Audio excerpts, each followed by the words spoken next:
Photographers, cameramen எல்லாருக்கும் என்னுடைய வணக்கம், குட் ஈவினிங். அண்ட் வந்ததுக்கு ரொம்ப பெரிய நன்றி. அவங்க ஆவலெல்லாம் எதிர்பார்க்கல சார். ஏன் சார் கோத்தூரி அங்கேருந்து ஒருத்தர் சொல்லிட்டார், அப்படிலாம் இல்லை அப்படின்ட்டு கேட்கலையா நீங்கள்? ஃபர்ஸ்ட் காக்கி சட்டை. இதுக்கு வந்து ஃபஸ்ட்டு இதை ஸ்டார்ட் பண்ணி வச்சது தனுஷ் சார்.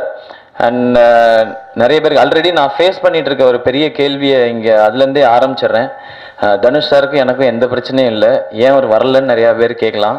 அவர் எப்போ இந்த படத்தை பற்றி ஏன் சார் கதை கேட்கலையா அப்படின்னா, இந்த படம் நல்லா தான் வரும், எனக்கு தெரியும், உங்கள் டீம் மேலே நம்பிக்கை இருக்குது, நான் எதிர்நீச்சல் பண்ணிட்டேன் அப்படின்னு சொன்னார். சார் ஆடியோ லான்ச்சுக்கு இது உங்கள் படம், நீங்கள் பார்த்துக்குவீங்க, நீங்கள் எல்லாருமே இன்றைக்கி அந்த ஸ்டேஜில் இருக்கீங்க அப்படின்னு சொல்லி எங்களை நம்பி, இன்றைக்கி இல்லை, இது இன்றைக்கி அவர் சொன்ன அது இல்லை, ஆரம்பத்தில் ஃபஸ்ட்டு சொன்னது தான். ஸோ அந்த நம்பிக்கை அப்படின்ற ஒரு வார்த்தைக்குள்ளே தான் காக்கி சட்டை இருக்குன்னு நினைக்கிறேன். கதைக்குள்ளேயும் சரி, கதைக்கு வெளியிலையும் சரி. தனுஷ் சார் எங்கள் எல்லார் மேலேயும் வச்ச நம்பிக்கை. அண்ட் எஸ்பெஷலி இந்த படத்துக்கு பட்ஜெட்லாம் ஃபிக்ஸ் பண்ணல அவர். நீங்கள் என்ன வேணுமோ அதை எடுத்துகிட்டு வந்துருங்க அப்படின்னு சொல்லிட்டாரு. அப்படி அமைஞ்சது தான். அந்த மாதிரி டைரக்டர் சார் வந்து அனிருத் மேலே வச்ச நம்பிக்கை, அவர் பாட்டு கொடுத்தா அது நல்லா தான் இருக்கும் அப்படின்னு சொல்லி. அண்ட் அதெல்லாம் தாண்டி அவர் ஒரு செகண்ட் ஃபிலிம் பண்ணுறாருன்னு போது அவர் ப்ரூவ் பண்ணுன்ற ஒரு கட்டாயம் இருக்கும். ஃபர்ஸ்ட் ஃபிலிமில் வந்து நிறையா காரணம் சொல்லலாம், எனக்கு வந்து இந்த மாதிரி தான் கிடச்சிது, இந்த மாதிரி பட்ஜெட் தான் கிடச்சிது, எனக்கு வந்து இப்படி தான் இருந்தது அப்படின்னு சொல்லி. பட் செகண்ட் ஃபிலிம் ஒரு சக்ஸஸ்க்கு அப்புறம் பண்ணும்பொழுது காரணங்கள் சொல்ல முடியாது. அவ்வளோ ப்ரெஷரில் அப்படி இருக்க சூழ்நிலையில் என்னை வச்சு ஒரு போலீஸ் ஸ்டோரி எடுக்கலான்னு நினச்சது மிகப்பெரிய நம்பிக்கைன்னு நினைக்கிறேன். என் மேலே இவ்வளோ பெரிய நம்பிக்கை யாரும் வச்சதில்லை என்னுடைய லைஃப்பில்.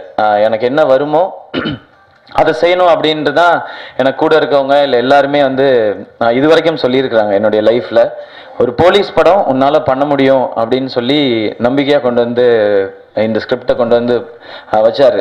ஸோ அங்கேருந்து டேக் ஆஃப் ஆச்சு. படமும் அதை சம்மந்தப்பட்டது தான். நாம் ஒரு விஷயத்த தொடர்ந்து நம்பிக்கிட்டே இருந்தால் நம்ம வாழ்க்கையில் ஒரு நாள் அதை அடைய முடியும் அப்படிங்கிறத ஒரு எங்கேயும் கருத்தாக இது இருக்காது. படமாக பார்த்து முடிக்கும்போது தூரத்தில் அந்த கருத்தை பதிவு பண்ணியிருக்கிறோம். அப்படி ஒருத்தர் மேலே இன்னொருத்தர் நம்பிக்கை வச்சிருக்கிற இந்த டீம் இது ஒன்று பார் ஃபிலிம்ஸ். எதிர்நீச்சல் அப்படின்னு ஒரு பெரிய பிரேக், அதுக்கப்புறம் இப்போ இந்த காக்கி சட்டை, அந்த மாதிரி இதை ரிலீஸ் பண்ணுற escape artist Madan sir, James sir, and இந்த படத்தில் ஒர்க் பண்ண எல்லாருமே வந்து ஒரு ப்ரொஃபஷனல் ரிலேஷன்ஷிப்பில் தாண்டி பர்சனல் ரிலேஷன்ஷிப் உண்டு. துரை செந்தில்குமார் சார், அவர் அண்ணன் தான் கூப்பிடுவேன் நான். அவருக்கு ஃபஸ்ட்டு தேங்க்ஸ்.